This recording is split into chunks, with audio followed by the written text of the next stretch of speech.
Original Dizzy games have a timeless charm about them. We were trying to develop sort of a game with character and personality, and well, we had no idea how successful it would actually be.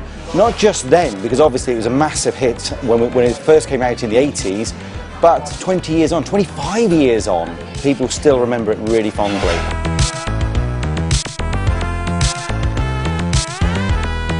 I think ultimately Philip and Andrew's original idea of making a face that was just happy seemed to have a resonance with the children of the day. So I think ultimately it must be just down to the fact that it's such a cute character.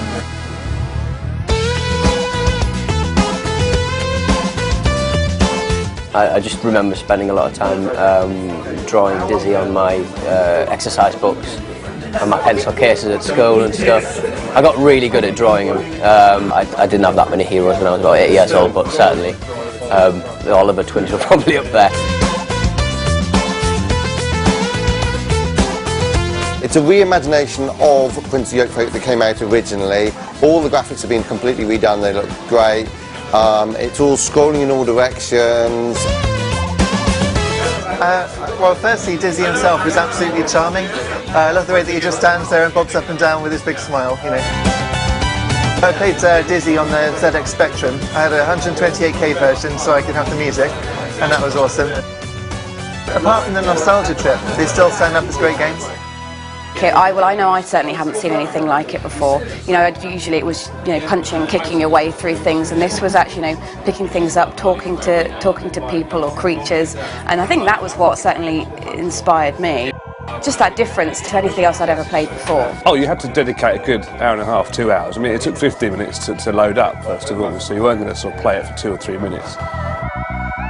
He tumbles in the same way. You have to be pixel perfect on the platforms. You have to pick up things in the right combination. The graphics look really, really good, actually, yeah. The Spectrum, for an awful lot of people in the UK, was their first computer.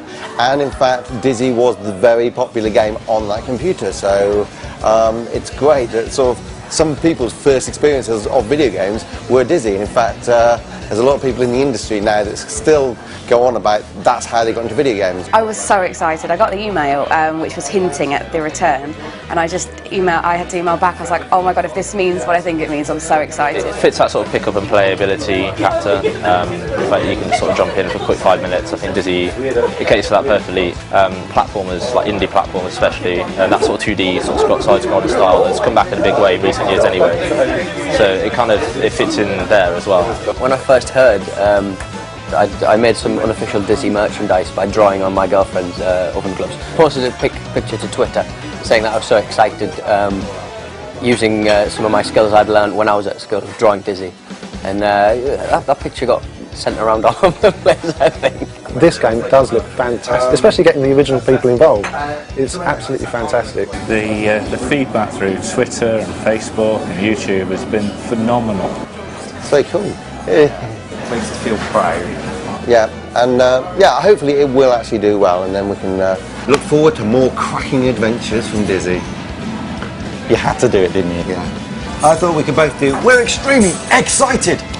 No, okay. Because that's too corny. No, but I was just cracking.